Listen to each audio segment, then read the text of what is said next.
Question. शायद मैंने कहा था ना अपना जो टेस्ट होगा उसमें मूल अधिकार तक के सवाल रहेंगे जी। थोड़ा तेज तेज बोलो।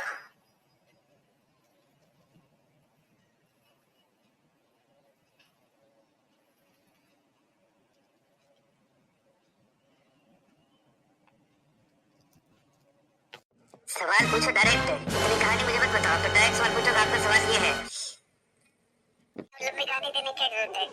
नौवीं अनुसूची पढ़ा अपन ने? नौवीं अनुसूची पढ़ी अपन ने? किससे संबंधित है और क्या किया गया था उसके माध्यम से? न्यायालय के क्षेत्राधिकार को कैसे सीमित किया गया था? अगर नौवीं अनुसूची में किसी भी विषय को डाल देंगे तो न्यायालय उसकी समीक्षा नहीं कर सकेगा। इसलिए अंकुर क्या सवाल है? नहीं, हम सब बात कर रहे थे फंडामेंटल राइट्स, मूल अधिकार पर। और मूल अधिकार में लास्ट क्या हो गया? लिखवा तो दिया था ना पूरा अपना? अच्छा, पूरा हो गया था। हम सब बात कर रहे थे मूल अधिकार पर। मूल अधिकारों में पहला मूल अधिकार जो कौन सा था? समता का अधिकार। अनुच्छेद 14 से लेकर 18। पहला आर्टिकल हमने देखा 14, विधि के समक्ष समता, विधि का समान संरक्षण। देन आर्टिकल 15, धर्म, मूल वंश, जाति, लिंग, जन्म स्थान के आधार पर विभेद का प्रतिषेध। फिर बात कर रहे थे 16, जो लोक नियोजन के विषय में अवसर की क्या देता है? समता। और 16 में हमने क्लॉज 1, 2, 3 और जो अंतिम क्लॉज था उसे विस्तार दिया 4, जिसके अंतर्गत हमने देखा कि राज्यों का अधिकार दिया गया है कि सार्वजनिक सेवाओं में पिछड़े वर्गों का पर्याप्त प्रतिनिधित्व नहीं हुआ है तो राज्य पिछड़े वर्गों के लिए क्या कर सकता है? आरक्षण। और इस आरक्षण को लेकर हमने देखा कि कब कब न्यायपालिका ने क्या क्या डिसीजन दिया, कब कब संविधान संशोधन के माध्यम से संसद ने क्या परिवर्तन किया। और अंतिम परिवर्तन हमने देखा 105वां संशोधन, जिसके माध्यम से अब राज्यों को अधिकार दे दिया गया कि राज्य अपनी नियुक्तियों में सामाजिक और शैक्षणिक दृष्टि से पिछड़े वर्गों की सूची का क्या कर सकते हैं? निर्धारण। जैसे अभी कल का पेपर आपने पढ़ा होगा तो राजस्थान में अशोक गहलोत सरकार ने ओबीसी के लिए और 7% आरक्षण की घोषणा की है, जिससे आरक्षण कितना हो जाएगा? 70%। क्या पॉसिबल है? क्योंकि अब किसके पास अधिकार है? राज्यों के पास अधिकार है। राज्य अपने हिसाब से राज्य की नियुक्तियों में आरक्षण का क्या कर सकते हैं? विस्तार कर सकते हैं।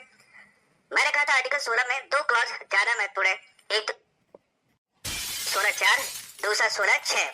लेकिन चूंकि आप फाउंडेशन की तैयारी करोगे, अभी तो आपका ये दायित्व होना चाहिए कि जब अगली वैकेंसी में एग्जाम दोगे तो कोई भी प्रावधान हम छोड़े ही नहीं, हर चीज को क्या कर ले? पढ़ ले। 12 से लेकर 35 तक हर आर्टिकल याद कर लिया, कोई सवाल ही नहीं बचा जो मूल अधिकार पे क्या हो जाए? गलत।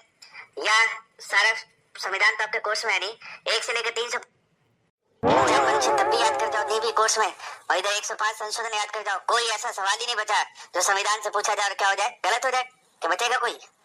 तो इसमें 2 क्लॉज और है, उस पर भी चर्चा कर लेते हैं। नेक्स्ट डाल लीजिए अनुच्छेद 16(5),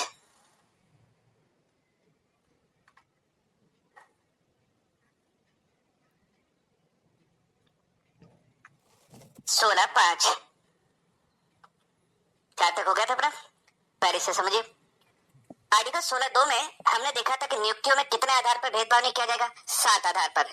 और उस 7 आधार में एक शब्द था धर्म, अर्थात धर्म के आधार पर नियुक्तियों में कोई भेदभाव नहीं किया जाएगा। लेकिन 16(5) राज्य को फिर यह अधिकार प्रदान करता है कि राज्य किस आधार पर भेदभाव कर सकता है? धर्म के आधार पर नियुक्तियों में भेदभाव कर सकता है। इसका मतलब है कि कल को राज्य के द्वारा किसी भी धार्मिक या सांप्रदायिक संस्थान के संगठन को लेकर उसी धर्म से संबंधित व्यक्ति की क्या की जा सकेगी? नियुक्ति। अगर ऐसी नियुक्ति की जाती है तो उसे न्यायालय में चुनौती नहीं दी जाएगी। जैसे फॉर एग्जाम्पल सेना में आप देखते हो कि मंदिर होता है और मंदिर में पुजारी का पद है। पुजारी कोई बाहर का व्यक्ति नहीं होगा, पुजारी भी सैनिक ही होगा। लेकिन बकायदा सेना का जो पुजारी है उसके लिए कह दिया गया कि कौन से धर्म से संबंधित व्यक्ति की नियुक्ति की जाएगी? तो हिंदू धर्म से संबंधित व्यक्ति की क्या की जाएगी? नियुक्ति। तो क्या इसे चैलेंज किया जाए कि यहाँ पे हिंदू धर्म के व्यक्ति की पुजारी के रूप में कैसे नियुक्ति हो रही है? नहीं। क्यों? क्योंकि यह अधिकार राज्य को कौन सा आर्टिकल प्रदान करता है? 16(5). तो मान लीजिए हमसे कथन कायम का प्रश्न दिया जाए, एक कथन दिया जाए कि राज्य 7 आधारों पर, 7 आधार लिख दिया जाए, भेदभाव नहीं कर सकेगा।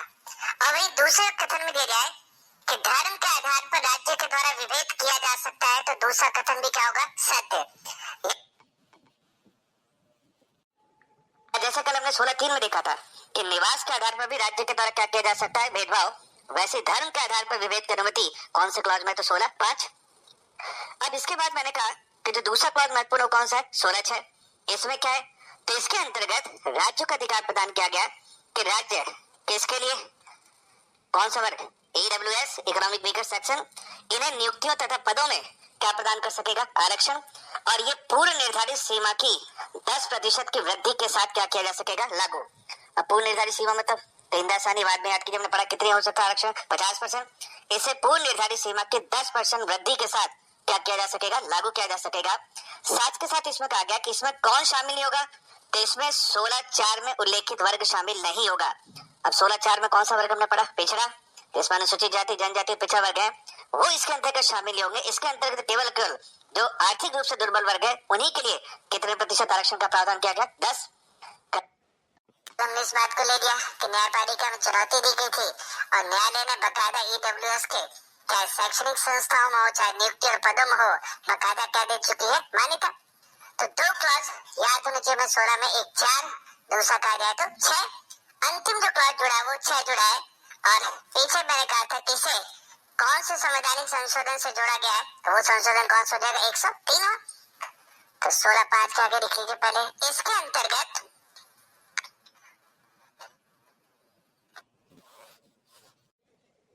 इसके अंतर्गत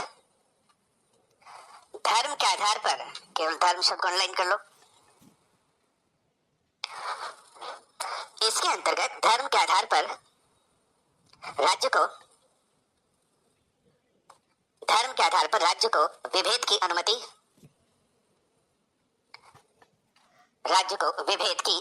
प्रदान की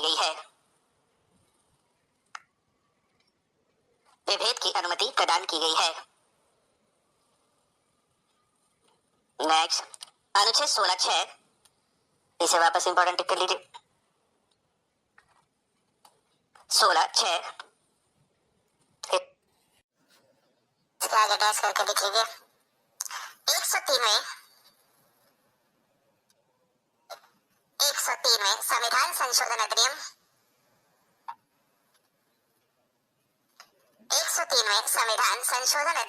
2019 के माध्यम से 2019 के माध्यम से इसे जोड़ा गया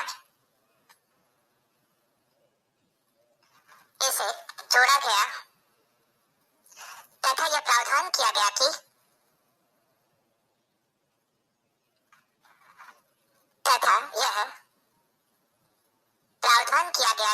राज्य अनुच्छेद 16(4)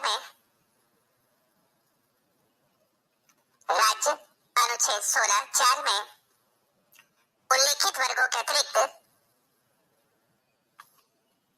16(4) में उल्लेखित वर्गों के अतिरिक्त आर्थिक रूप से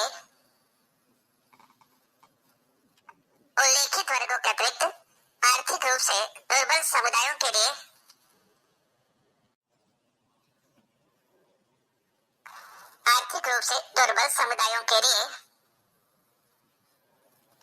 नियुक्ति तथा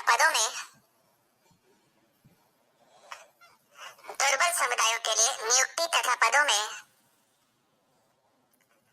आरक्षण का प्रावधान कर सकेगा।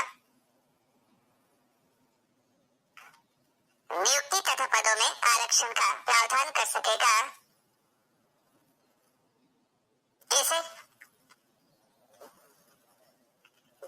पूर्व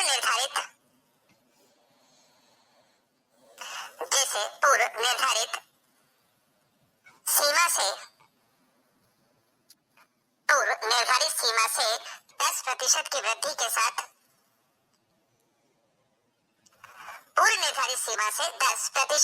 के साथ लागू किया जा सकेगा। 10% की वृद्धि के साथ लागू किया जा सकेगा।